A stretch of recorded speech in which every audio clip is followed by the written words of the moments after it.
It's not just Democrats. Trump's attack on the senator has proven to be too far, a step too far for some Republicans, including Congressman Don Bacon of Nebraska, who called it amateur hour and crazy. Jake Sherman is back with us. So, Jake, what is the reaction on Capitol Hill to this? Well, my colleague Andrew DeSiderio just got Joni Ernst at the Senate pro forma session. She punted on this, says she doesn't have enough information to make a judgment. I mean, listen, the president clearly didn't like this video, and Mark Kelly was the only person who could fall under the Uniform Code of Military Justice. Now, there's some serious issues here, Katie, that I think are going to need to be explored in more depth, which is, number one, there's some serious separation of power issues, separation of branch issues. Excuse me, sorry. And I don't know if the administration really can try to police what members of Congress say, regardless of, whether they were in the military or not. I mean, I've talked to people in the administration who have said it's as clear as day. This is against regulations, against the law. But, I think this is going to be incredibly controversial. I'll just add another thing here. During the shutdown, James Blair, who is the deputy chief of staff for the president, said, after the shutdown, we're going to have Democrats at the White House. We want to work with Democrats, et cetera, et cetera.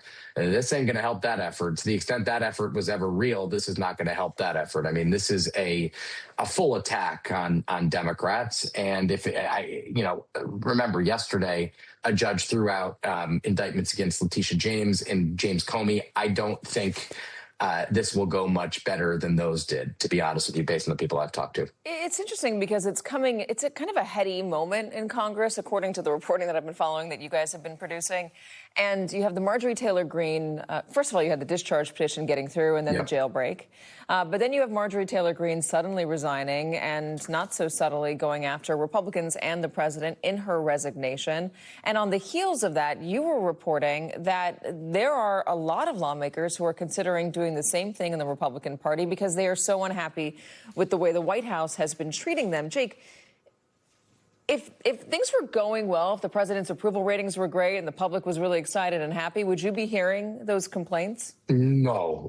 I mean, the House has turned in, especially the House, less so than the Senate, or more so than the Senate, rather, has turned into just a complete zoo. And I've been doing this a while, and they're just there voting on censure resolutions. They were out of session for 50-something days during the shutdown. They've rendered themselves a bit irrelevant here. And they're not doing big things. They're not doing small things.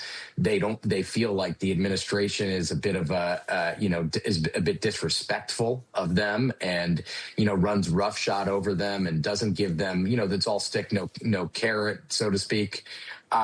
It's not a fun place to be right now. And, Katie, generally speaking, retirements, resignations come after a holiday like Thanksgiving or a holiday like Christmas when people are at home and are with their families, and they're like, why the hell do I want to go back to that place? It's terrible.